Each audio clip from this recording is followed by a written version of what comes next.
I'm Meg, an alcoholic addict. My sobriety date's May 11th, 2023. I had to think about that for a second. I was born in Ottawa, Barrhaven. An only child.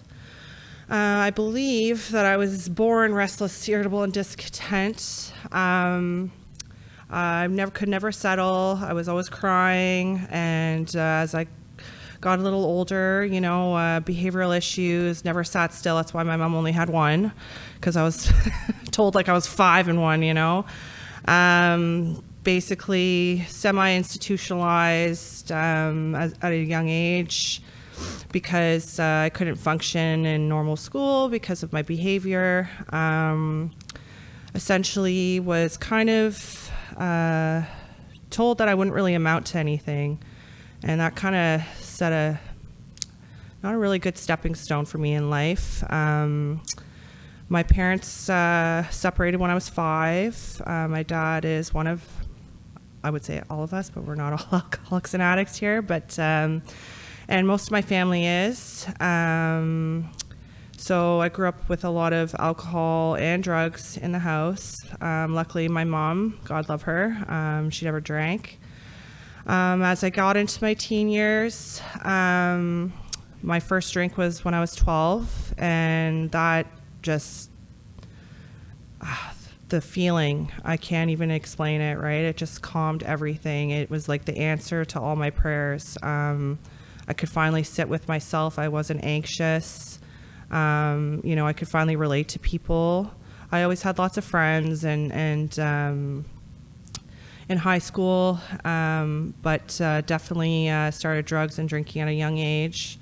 I got involved in a relationship when I was young, and it was an abusive one, so a lot of trauma from that. And then I was shipped off to my very first rehab at the age of 16, David Smith Youth Treatment Center. That was kind of a life-changing experience for me. And that's kind of where my sobriety journey kind of started. Unfortunately, I was only able to make it 2 years. I didn't really know what recovery was about. I was so young. I was my higher power, get that. Look how well that turned out, right? So in the midst of that, graduated high school. I did really well in school, but I was high and drunk the whole entire time, so I don't remember anything. But I went to nursing school. Another nurse in the house, right? Seems to be kind of a theme in the rooms here. I wonder why. So I went to school, did really well. And then I think going into my second year, I hit a really deep depression. I was drinking and I tried to end my life. They formed me and they weren't gonna let me go. So if you miss a day of your first day of second year, you're kicked out, right? So the psychiatrist let me go, and I graduated with honors and started my journey there. Yeah, right? I was told I wasn't gonna be anything, and here I am. So as I went along my way, nursing comes with stresses and all that, and I really know how to pick them. So I picked another person just like me, right? Hurt, sick, and the drugs got worse, and wasn't able. I was a good nurse, but definitely I called in sick a lot. Did a lot of illegal shit, outside of, my work that could have probably, cost me my job. And then COVID hit.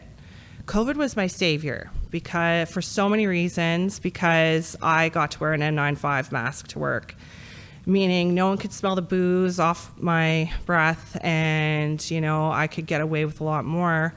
I got a job in ICU, saw a lot of death. A lot of trauma there. And, we were running out of Purell in the hospital, so they started getting our Purell from dispensaries, and I started drinking the hand sanitizer. So that's like the desperation, like where I was at. I couldn't go a whole 8-hour shift without drinking or using. And so then halfway, okay, sorry, squirrel. Anyway, so where was I now? COVID, yeah. And then, I thought it was the job, it was the stress, all these things. And so I thought I'll go to like a little bit less intense nursing position. And, my problem only got worse. I was always drinking and using Coke, but then I started smoking crack. And then suffered more trauma to the point where I should have been hospitalized. A lot of facial trauma. It was pretty traumatic for me. I was given the gift to be a mother, but I knew that unfortunately I wasn't able to stop. So, I had to kind of give up that right. You can put the dots together with that. And then I think things just got worse. And then just one day, I went to the bar and, like I always do, my local watering hole, and high as a kite, and said I'll try and just have one drink. And I did. But I felt like I was peeling myself off. And I cried the whole way home like a 2-year-old, like not getting their way, having like a temper tantrum. And then I finally surrendered and said I'm going to get help. So I went to Newgate and started my journey there. Met some really great people there, people that I still have in my life today. I made it 8 months outside of treatment, sober, but wasn't fully willing to give myself to the program. I was being told I was selfish, ego, pride, all this stuff. I'm like, that's not me. I'm a nurse, I use that nurse title as like my shield and excuse for everything, few relapses, a lot of false starts, overdosed the second last time, and then this time around, I remember coming off of a bender and I hit it. I was in the rooms using and pretending I was sober. Then I basically realized that I can't live with it, can't live without it, so I planned my suicide attempt. And then there was something that said, call your sponsor. So to me, that was a God moment for me. And I never call, I never ask for help. I wasn't good at it at that point, and I did. And then 5 days later, on May 16th, my dear friend died of the disease on the streets of St. Catharines. And that was really hard for me because we're really close. And I feel like he saved my life, because can't really do that, but I don't think I would be where I am today if he didn't die, truthfully, We were really close, like an old married couple, friends, but fought like cats and dogs. And then, here I am almost 9 months. Thank you. What that looks like for me today, well, I had to really look at myself, honestly in the mirror, and had help from a very close mentor in my life that really kind of gave it to me, and I needed that.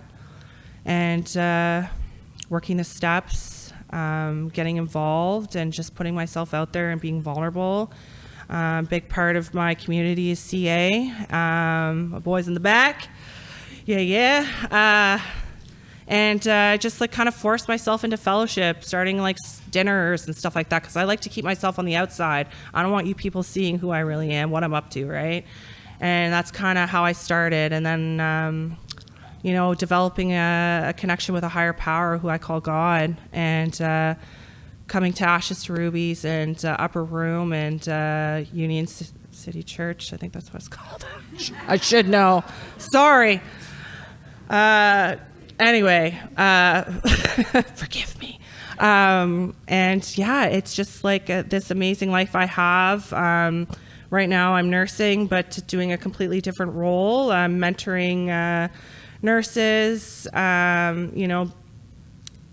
able to apply program to like my job, you know, and to be able to build these nurses up in this really shitty healthcare system we got going on. And it's really inspiring. And, you know, today was like my first morning I actually had a moment with God where I was actually like having a conversation with him, and I was so connected.